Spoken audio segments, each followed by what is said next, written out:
Welcome to Shenba's creativity. இன்றைக்கி நம்ம கிச்சனில் பார்க்க போகிற ரெசிபி பொட்டேட்டோ சிப்ஸ். இந்த சிப்ஸ் வெரைட்டி ரைஸோடு வச்சு சாப்பிட டேஸ்ட் ரொம்ப அருமையாக இருக்கும்.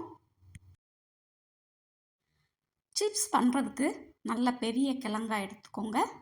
அதை நல்லா தண்ணியில் வாஷ் பண்ணிவிட்டு பீலர் யூஸ் பண்ணி தோலை ரிமூவ் பண்ணுங்கள்.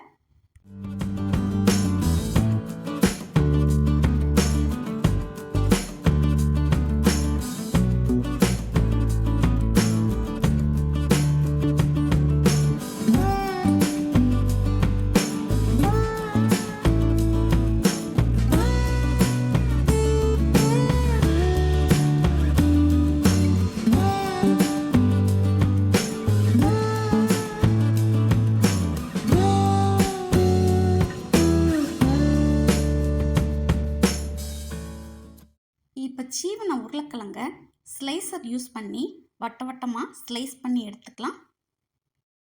இந்த மாதிரி எல்லா உருளைக்கிழங்கையும் தின்னாக ஸ்லைஸ் பண்ணி எடுத்துக்கோங்க.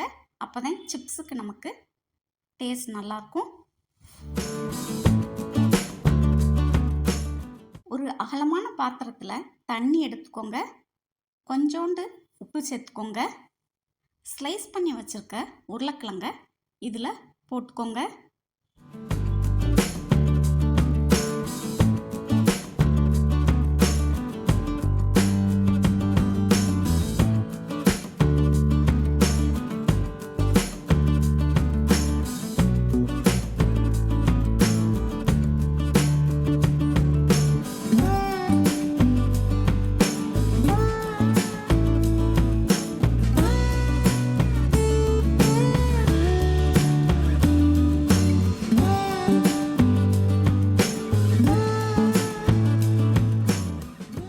இப்போ உருளைக்கிழங்க 2-3 தடவை தண்ணி மாற்றி வாஷ் பண்ணிவிட்டு தண்ணியை வடிச்சிட்டு தனியாக எடுத்துக்கோங்க.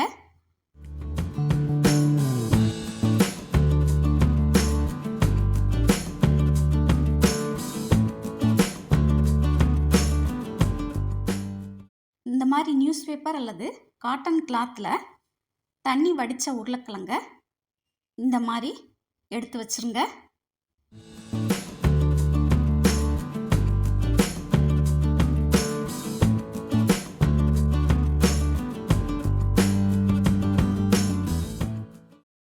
கொஞ்ச நேரத்தில் உருளைக்கிழங்கு ஈரம் இல்லாமல் நல்லா ட்ரை ஆயிரும். இப்போ அடுப்பில் எண்ணெயை காய வச்சுக்கோங்க.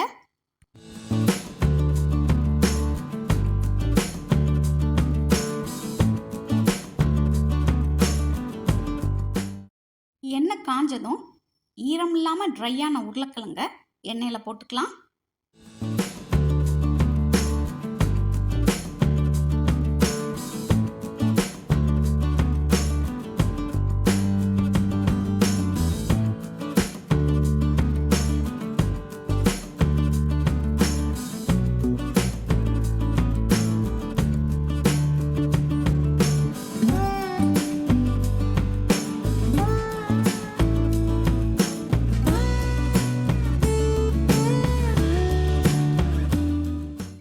அடுப்பை மீடியம் ஃப்ளேமில் வச்சுக்கிங்க. இடையில கரண்டியை வச்சு நம்ம கிண்டி விட்டுக்கிட்டே இருக்கணும்.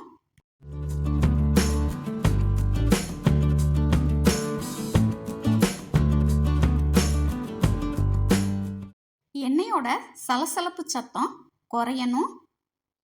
சிப்ஸும் லேசாக பொன்னிறமாக கலர் சேஞ்ச் ஆகும்போது நம்ம எடுத்துடலாம்.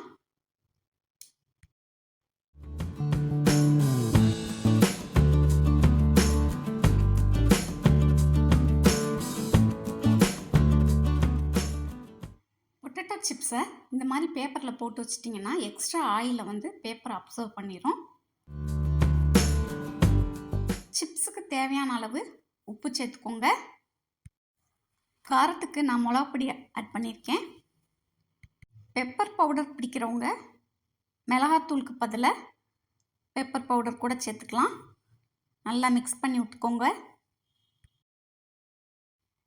வீட்டிலே பொட்டேட்டோ சிப்ஸ் அருமையாக ரெடி ஆயிடுச்சு. இது குட்டீஸ்க்கு ரொம்ப பிடிக்கும். நீங்களும் உங்கள் வீட்டில் இந்த ரெசிபி ட்ரை பண்ணி பாருங்கள். தேங்க்யூ.